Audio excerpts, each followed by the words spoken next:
What if God doesn't answer the way you hoped? What if the healing doesn't come? What if the rescue never arrives? What if the fire gets hotter? Will you still trust Him? Even if.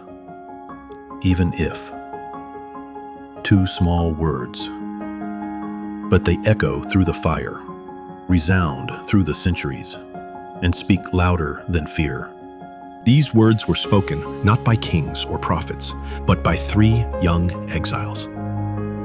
Before the miracle, before the furnace, before the angel appeared in the flames, they stood before the most powerful man in the world and said, "Our God is able to deliver us, but even if He does not, we will not bow."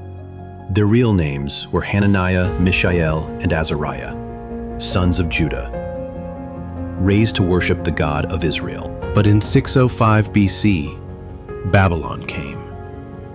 The temple was plundered. Jerusalem was taken. And these boys were taken with it, far from home, far from safety, far from everything they knew. In Babylon, they were given new names: Shadrach, Meshach, and Abednego, names that honored false gods. But their hearts never bowed. Their loyalty was not for sale. Even in a pagan land, surrounded by idols and power, they remembered who they were. King Nebuchadnezzar built a statue, 90 feet tall, 9 feet wide, covered in gold, and commanded all people from every nation and tongue to bow and worship when the music played. It was a moment of total control, worship or burn. And when the music started, the world bowed. Everyone, except 3, Shadrach, Meshach, Abednego. They stayed standing. The king was furious. He summoned them. "Is it true," he asked, "that you won't worship my gods or bow to my statue? I'll give you one more chance. If you don't bow, I'll throw you into the fire. And what God can rescue you then?" Their answer shook history. "We do not need to defend ourselves before you.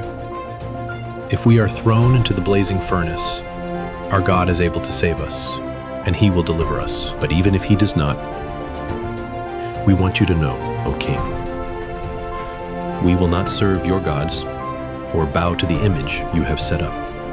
That is not just belief. That is allegiance. That is covenant faith. That is even if faith.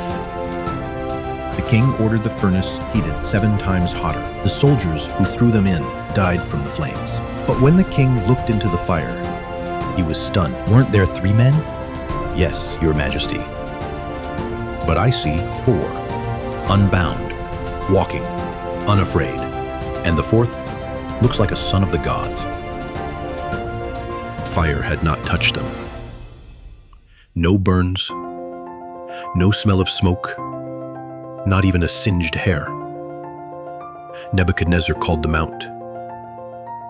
He couldn't deny what he saw. "Praise be to the God of Shadrach, Meshach, and Abednego, who sent His angel and rescued His servants. They trusted Him, defied my command, and were willing to give up their lives rather than serve any god but their own." God didn't just save them. He was with them in the fire. We all face furnaces, moments when compromise feels safer than courage, when silence seems easier than standing, when we pray for rescue, but heaven seems quiet. And it's in those moments that this story speaks loudest. Will you trust God? Even if the answer is no. Even if the miracle doesn't come. Even if the fire gets hotter. Because faith isn't proven when God parts the sea.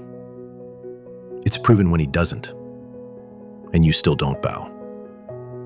The God who walked in their fire walks with you now. So stand, worship, obey, even if.